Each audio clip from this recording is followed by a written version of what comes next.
Evolution অর্থাৎ নন কর্ডেটস two কর্ডেটস তাদের যে ক্যারেক্টারিস্টিক্স যে সিলেবাসে আমাদের সবসময় থাকে, বোধ বিভিন্ন ইউনিভার্সিটির সিলেবাসে গ্র্যাজুয়েশনের সময় অ্যাজ ওয়েল অ্যাজ ক্লাস 11-এও আমরা পড়ি যে পরিফেরা, নিজারিয়া, টিনোফোরা, প্লাটিহেলমিনথিস পরপর আমরা পড়তে থাকি তাদের ক্যারেক্টার, এবং এই ক্যারেক্টারগুলো মুখস্থ করতে করতে করতে করতে আমাদের খুব অসুবিধা হয়, মনে থাকে না। কিন্তু আমাদের বুঝতে হবে যে এই অ্যানিম্যাল ইভলিউশনের সাথে এই পার্টটা ওতপ্রোতভাবে জড়িত। কিভাবে জড়িত?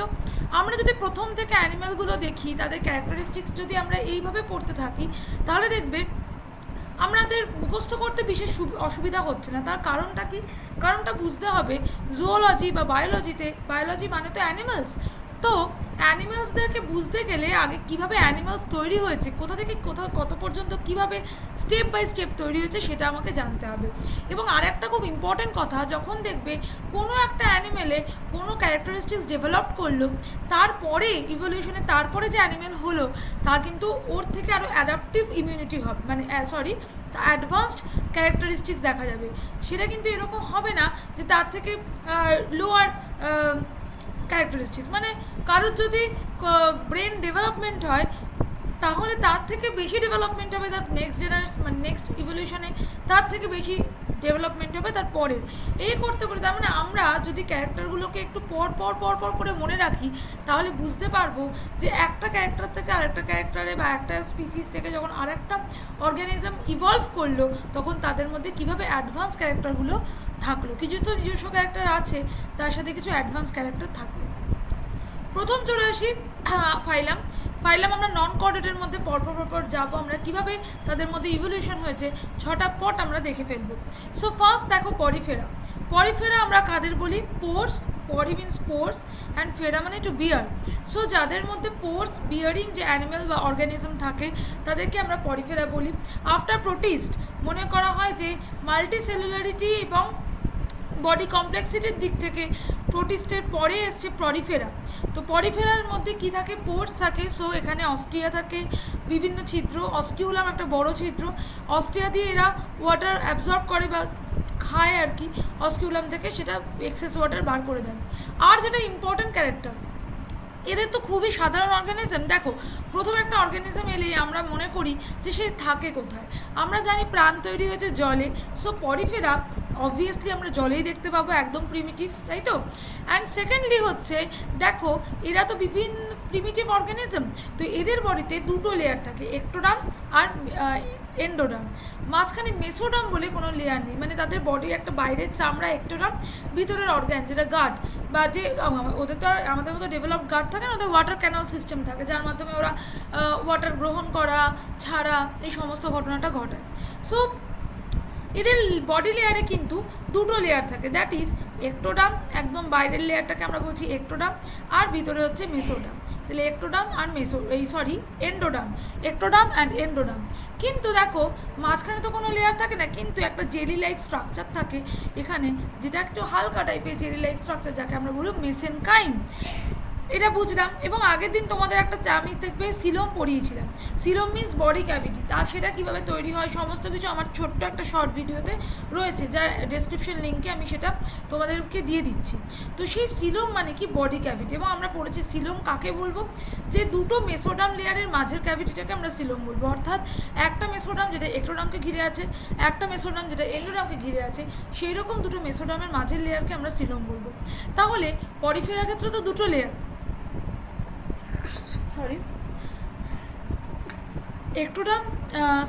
Ectoderm, mesoderm and endoderm. তাহলে প্রশ্ন হচ্ছে এই এখানে যদি মেসোডার্ম না থাকে তাহলে মেসোডার্মের মাঝখানের ক্যাভিটিও থাকবে না, সো দে আর আসিলোমেট। তাহলে আমরা কিন্তু বুঝলাম ডিপ্লোপ্লাস্টিক, মেসেনকাইম আছে, আসিলোমেট জলে থাকে। খুব কমন ক্যারেক্টারিস্টিক্স কিছু রয়েছে, আর কিছু নিজস্ব ক্যারেক্টার যেটা হচ্ছে অস্ট্রিয়া, অস্কিউলাম, ওয়াটার ক্যানাল সিস্টেম, এইগুলো। এবার চলে আসি নিডারিয়া। নিডারিয়া হচ্ছে একটু অ্যাডভান্স ক্যারেক্টার। নিডারিয়ার লাইফ ফর্মে তুমি দুটো স্টাইল দেখতে পাবে, একটা হচ্ছে এরকম টাইপের শেপ দেখতে, পলিপ স্টেজ যারা কলোনি ফর্মে থাকে, আর একটা মেডুসা হচ্ছে মুভেবল স্টেজ, যারা এরকম ঘুরে ঘুরে বেড়াতে পারে, তাদের মুভেবল স্ট্রাকচার দেখতে পাওয়া যায়, বেল শেপের স্ট্রাকচার। তো নিডারিয়ার মধ্যে কি চেঞ্জ হয়েছে? নিডারিয়া কিন্তু জলে থাকে, হ্যাবিটেট। সেকেন্ডলি ওদের মধ্যে মডিফিকেশনটা কি হয়েছে? মডিফিকেশন এইভাবে হয়েছে যে দেখো, এই যে আমরা পড়েছিলাম একটোডাম আর মেসোডাম, একটোডাম আর এন্ডোডাম, এই তিনটে লেয়ার ছিল, তাই তো? নিডারিয়ার ক্ষেত্রেও কিন্তু সেই লেয়ারটাই থাকে, শুধু মাঝখানে যে মেসেনকাইম ছিল সেই লেয়ারটা আরেকটু ঘন হয়, নাম হয়ে যায় মেসোগ্লিয়া। সো এখানে আমরা মেসেনকাইম দেখেছিলাম, এখানে আমরা দেখছি মেসোগ্লিয়া। ভালো কথা। আর কি চেঞ্জ? এই যে এদের নাম নিডারিয়া। নিডারিয়া কেন? এদের স্পেশাল টাইপ অফ সেল থাকে, দ্যাট ইজ কল্ড নিমাটোসিস্ট। এই নিমাটোসিস্টের মাধ্যমে ওরা কী করে, কোনো খাবার বা কিছু থাকলে, মানে ফুড আইটেম যদি থাকে, সেটা সেই নিমাটোসিস্ট সেলগুলো হেল্প করে সেই খাবারটাকে গ্রহণ করতে। তাদের বডি থেকে হিপনোটক্সিন বলে এক ধরনের টক্সিক মেটেরিয়াল বেরোয়, যেটা হিপনোটাইজ করে দেয় বা বলতে পারো প্যারালাইসিস করে দেয় অর্গানিজমকে, এবং সেই অর্গানিজমটা তারা তারপরে এনগালফ করে। তো সেই নিমাটোসিস্ট এবং নিডোপ্লাস সেল থাকে বলে এদেরকে আমরা নিডারিয়া বলি। আর সেই জন্য দেখবে জেলিফিশ বা এগুলো যদি তুমি রাস্তায় মানে সমুদ্রে বিচের কাছে দেখো, কখনো খালি হাতে ধরার চেষ্টা করবে না, কারণ সেখান থেকে কিন্তু কেমিক্যাল রিলিজ করতে পারে। So this is jellyfish. আমরা এর পরে যাচ্ছি, দেখো নিডারিয়ার পরে একটা স্ট্রাকচার আছে যেটা এখানে দেওয়া হয়নি, দ্যাট ইজ টিনোফোরা। টিনোফোরা নিডারিয়ার মধ্যেই একসময় ফেলা হতো, কিন্তু তারপরে দেখা গেছে যে না, টিনোফোরার মধ্যে স্পেশাল টাইপ অফ একটা সেল দেখা যায় যাকে আমরা বলবো কোলোকলোব্লাস সেল, এবং 8খানা চিরুনির দাঁতের মতো কোমপ্লেট দেখা যায়, এবং এই টিনোফোরার মধ্যে পড়ছে হার্মিফোরা, বেরো, এই টাইপের অর্গানিজম, সেটাও কিন্তু জলে থাকে। সো মোটামুটি, এবং সবাই বুঝতে পারছো সবাই আসিলোমেট, কারণ তাদের মধ্যে দুটো লেয়ারই রয়েছে, একটোডাম এবং এন্ডোডাম। মেসোডামের এখনও সেরকম উৎপত্তি ঘটেনি। পরিফেরার ক্ষেত্রে মেসেনকাইম, নিডারিয়ার ক্ষেত্রে মেসোগ্লিয়া, টিনোফোরার ক্ষেত্রেও মেসোগ্লিয়া। এরপরে আসছে একটা বড় সড়ো ইভলিউশনের পরিবর্তন, that is called evolution, that is called platyhelminthes. Platyhelminthes, helminth মানে হচ্ছে ক্রিমি, প্লেটি মানে হচ্ছে প্লেট শেপেড ক্রিমি। তো এটা হচ্ছে ফ্ল্যাটওয়ার্মস বা তোমরা বলতে পারো যে লিভার ফ্লু। প্ল্যাটিহেলমিনথিসের মধ্যে যেটা দেখা গেছে, তাদের মধ্যে প্রথম একটা অর্গানিজম যেটা ইভলিউশনের একটা সিগনিফিকেন্ট ভূমিকা রয়েছে, দ্যাট ইজ প্ল্যাটিহেলমিনথিসে কিন্তু একটোডাম, মেসোডাম, এন্ডোডাম, তিনটে লেয়ার দেখা গেছে, অর্থাৎ দে আর ট্রিপ্লোব্লাস্টিক। সো এই যে ট্রিপ্লোব্লাস্টিক যে ক্যারেক্টারিস্টিক্সটা এদের মধ্যে শুরু হলো, এবং দেখবে পরপর সব অ্যানিমেল কিন্তু ট্রিপ্লোব্লাস্টিকই হবে, কারণ ইভলিউশনে যদি কোনো অ্যাডাপটিভ ক্যারেক্টার, কোনো অ্যাডাপ্টেশন ঘটে, নতুন ক্যারেক্টারের উদ্ভব ঘটে, তার থেকে তার পরের ইভলিউশনে নিশ্চয়ই বেটারমেন্ট হবে, সে উল্টো দিকে কখনোই মুভ করবে না। সো প্ল্যাটিহেলমিনথিসে আমরা দেখছি ট্রিপ্লোব্লাস্টিক, অর্থাৎ আগে ছিল মেসেনকাইম, দেন মেসোগ্লিয়া, দেন এখন কিন্তু প্ল্যাটিহেলমিনথিসে গিয়ে মেসোডাম তৈরি হয়েছে। সো একটোডাম, মেসোডাম, এন্ডোডাম লেয়ার, এটাও কিন্তু জল বা স্যাঁতস্যাঁতে জায়গা, একটু জল ঘেঁষা জায়গার মধ্যে কৃমি তুমি দেখতে পাবে মোটামুটি। আচ্ছা, কিন্তু আর একটা কথা, একটোডাম আছে, মেসোডাম আছে, এন্ডোডাম আছে, তাই বলে যে সিলোম থাকতে হবে, বডি ক্যাভিটি থাকতে হবে, তা কিন্তু নয়। অর্থাৎ এখানে একটোডাম, এন্ডোডাম, প্রথমে গাটকে ঘিরে এন্ডোডাম, এন্ডোডামকে ঘিরে মেসোডাম, দেন ঘিরে একটোডাম, অর্থাৎ কোনো ফাঁকা ক্যাভিটি প্ল্যাটিহেলমিনথিসের মধ্যে নেই। তাহলে point to be noted, platyhelminthes or flatworms আর asylumate but triploblastic organism.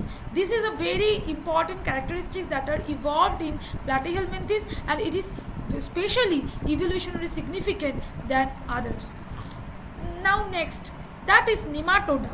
Nematoda is another type of aschelminthes or আমরা কৃমি বলতে পারি নিমাটোডসকে। তো নিমাটোডার মধ্যে কি ক্যারেক্টার তুমি দেখতে পাবে, দেখো আমরা কি বললাম, পরিফেরা, দেন নিডারিয়া, দেন প্ল্যাটিহেলমিনথিসে আমরা দেখছি ট্রিপ্লোব্লাস্টিক, আসিলোমেট। বাট নিমাটোডাও কিন্তু triploblastic, but they have pseudocylum. The only organism that have pseudocylum is actually nematodes. অর্থাৎ সিউডোসিলোম মানে কি, আমি তোমাকে বারবারই বলেছি, সিলোমের আমি ভিডিও অবশ্যই ডেসক্রিপশন লিঙ্কে দিয়ে দেবো, তোমরা দেখে নেবে, আরও ডিটেলসে দেখতে পারবে।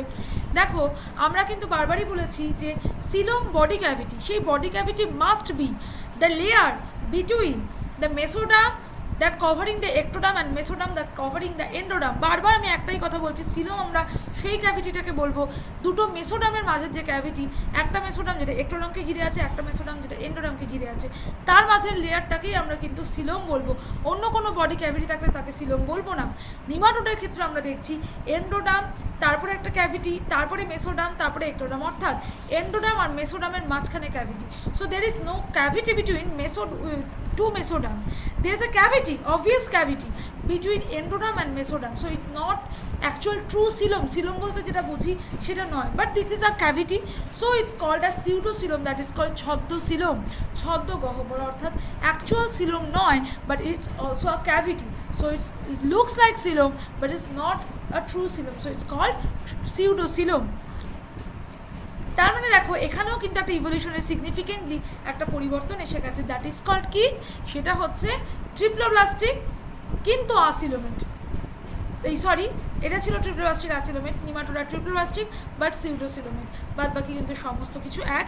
এবং নিজস্ব কিছু ক্যারেক্টার তো থাকেই, প্যারাসাইট বলে তাদের ডাইজেস্টিভ সিস্টেম, নার্ভাস সিস্টেম অত কিছু ডেভেলপ হওয়ার দরকার করে না, কারণ নিমাটোডরা সাধারণত মানুষের বডির মধ্যেই থাকে, মানে তারা তো সেখান থেকেই মানুষ বা অন্যান্য প্রাণীর বডির মধ্যে থাকে, তো প্যারাসাইট, পরজীবী, তারা তো খাবার হজম করা খাবারই পাচ্ছে, তাই তাদের ডাইজেস্টিভ সিস্টেম কেনই বা খুব বেশি ডেভেলপড হবে। কিন্তু তাদের যেটা ডেভেলপ হতে হবে সেটা কি, সেটা হচ্ছে কিউটিকল কভার, কারণ সে তো আমাদের বডির মধ্যে দিয়ে যখন যাচ্ছে, আমাদের স্টমাক আছে যে HCl ক্ষরণ করছে এবং যে কী করছে, বিভিন্ন ডাইজেস্টিভ এনজাইম দিচ্ছে যাতে করে খাবারটা হজম হয়, এবং HCl তো একটা অ্যাসিড, যেভাবে খুশি নিমাটোডকে মেরে ফেলতে পারে, যে কোনো কিছুকে মেরে ফেলতে পারে, নষ্ট করে দিতে পারে, পুড়িয়ে দিতে পারে।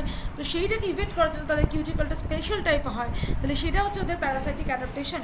বা তাদের ডাইজেস্টিভ সিস্টেমের কোনো দরকার নেই, হজম করা খাবারও খাচ্ছে, সো ডাইজেস্টিভ সিস্টেম দরকার নেই, লোকোমোটারিও মোটামুটি হলেই চলে, এক্সক্রিটরি সিস্টেম আছে, কিন্তু যেটা ভালো রয়েছে সেটা হচ্ছে কিউটিকল বা বডি ক্যাভিটি, এই ক্যাভিটি সরি বডি কভারিং। ওকে, না হচ্ছে মোলাস্কা। মোলাস্কা তাহলে দেখছো শামুকের মধ্যে পড়ছে মোলাস্কা, তো মোলাস্কার কিন্তু আমরা দেখতে পাচ্ছি জলে, স্থলে, অন্তরিক্ষে সব জায়গায় থাকে, তোমরা পাইলেও দেখবে, শামুকও দেখবে। মোলাস্কার কিন্তু অনেকগুলো ক্লাস আছে, মোলাস্কার মধ্যে কিন্তু তুমি অক্টোপাসকেও ফেলতে পারো, আবার কিন্তু তুমি বাইভালভ অর্থাৎ ঝিনুককেও ফেলতে পারো, আবার গ্যাস্ট্রোপোড, এটা এখন গ্যাস্ট্রোপোড কেন বলে, পেট থেকে পা বেরিয়েছে তাই তাকে গ্যাস্ট্রোপোড বলে, এদের এখান থেকে পাগুলো দেখতে পাওয়া যায়, গ্যাস্ট্রোপোড বলে। তো তার মানে পাইলা, আমরা শামুক, মোলাস্কা বলতে এক চোখে শামুক বুঝি, শামুক ছাড়াও ঝিনুক, অক্টোপাস, ললিগো, সেপিয়া সবাই এর মধ্যে পড়ছে। তাহলে এদের মধ্যে ক্যারেক্টারটা আমি বললাম সব জায়গায় মোটামুটি দেখতে পাওয়া যাচ্ছে, জল হচ্ছে প্রধান জায়গা। দেন আমরা কি দেখতে পাচ্ছি যে এর মধ্যে কি ডেভেলপমেন্ট হচ্ছে, এর মধ্যে ডার্মোমাস্কিউলার ফিট রয়েছে, পা রয়েছে, বাট ডার্মোমাস্কিউলার। ওকে, মোলাস্কাটা কিন্তু পরে এসছে, আমি এখনই বলে দিচ্ছি, মানে আলাদা, আগে বলতে পারো অ্যানেলিডা আর্থ্রোপোডা এসছে, দেন মোলাস্কা এসছে। তো আমি একটু বলেছি মোলাস্কার মধ্যে এমন কিছু চেঞ্জ আসেনি, সব একই রকমের, তবে এদের ম্যান্টাল ক্যাভিটি আছে, এই সমস্ত জিনিসগুলো দেখানো। তো আমি আগে বলি নিমাটোডের পরে যে এসছে সে কিন্তু অ্যানেলিডস, মোলাস্কা নয়, মানে দেখতে পাচ্ছ দুটো ভাগে ভাগ হয়ে গেছে। তো আমি আগে অ্যানেলিডের কথাই বলি। অ্যানেলিড এমন একটা অর্গ্যানিজম যে ফার্স্ট ট্রু সিলোম ট্রিপ্লোব্লাস্টিক অর্গ্যানিজম। তাহলে এতদিন যে সিলোমের একটা ডেভিয়েশন আমরা দেখতে পাচ্ছি, অ্যানিডার ক্ষেত্রে সেই ডেভিয়েশনটা কিন্তু গেছে, অর্থাৎ they have true coelom triploblastic animal. বডিতে প্রচুর মেটামেরিক সেগমেন্টেশন থাকে, যেটাকে আমরা এই জন্য অঙ্গুরিমাল প্রাণী বলি। কেঁচো, যোগ, নেরিস, বিভিন্ন অর্গ্যানিজম আমরা অ্যানিলিডার মধ্যে ফেলি, এবং এটাও কিন্তু ইভলিউশনারি সিগনিফিকেন্ট একটা অর্গ্যানিজম, যার মধ্যে প্রথম ট্রু সিলোম ট্রিপ্লোব্লাস্টিক এই স্ট্রাকচারটা দেখতে গেছে, এবং তারপর থেকে সবাই কিন্তু ট্রু সিলোম ট্রিপ্লোব্লাস্টিক অ্যানিমাল। দেন আমরা চলে আসছি আর্থ্রোপোডার ক্ষেত্রে। আর্থ্রোপোডা হচ্ছে অর্থাৎ আর্থ্রোপোডস কারা, আমরা পতঙ্গ শ্রেণীভুক্ত প্রাণীদের বলি। মনে রাখবে ইনভার্টিব্রেটের মধ্যে সবথেকে বড় গ্রুপ যদি হয় সেটা হচ্ছে আর্থ্রোপোডস। কেন?